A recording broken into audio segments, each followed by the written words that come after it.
What is AutoCAD?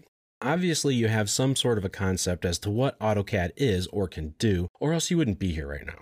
There are many things that it is and many things that it is not. AutoCAD has been around since Autodesk first released it way back in 1982.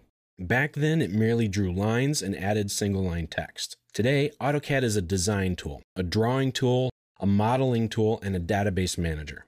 The data it manages can be in many forms: raw data, points, lines, images, and more. The things that AutoCAD designs, draws, and models are limitless.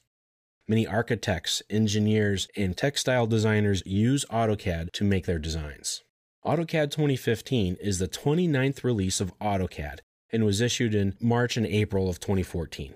It added many new features to AutoCAD's abilities. You can see many of those in our What's New in AutoCAD 2015 chapter. AutoCAD has many advantages to drawing things by hand. Many of the advantages it gives you are due to the nature of digital design and to using computers.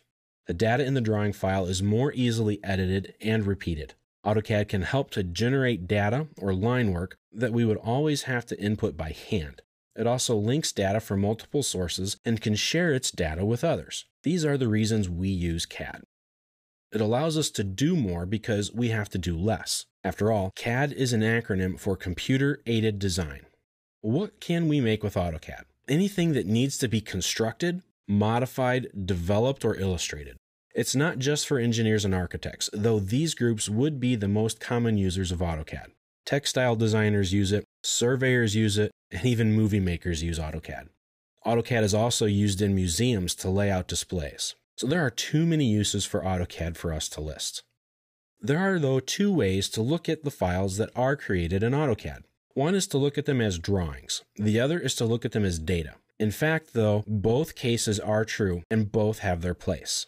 Most of the files that we will look at in this tutorial will be drawing files. But we will also look at data files. Don't assume that data is just a list of names or numbers. Anything needed for a design purpose is data.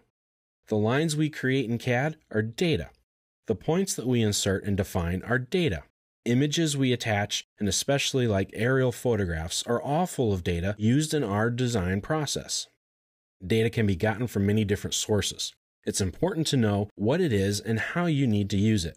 These cases will vary from project to project and industry to industry.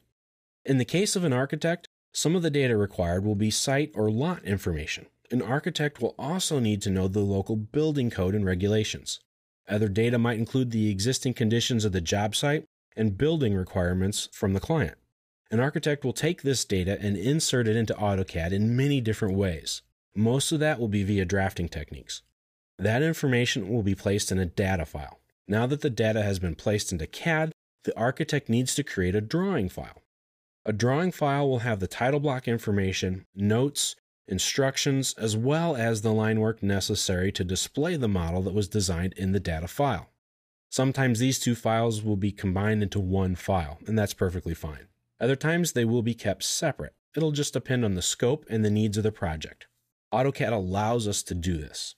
In a hand or board drawing, the drawing is the data file. They are not kept separate. You can't do that.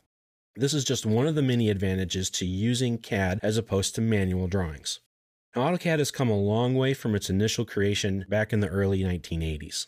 What was once a 2D drafting aid is now a full-fledged 3D modeling design tool. Not everyone has a need for full-out 3D, but we have to start somewhere.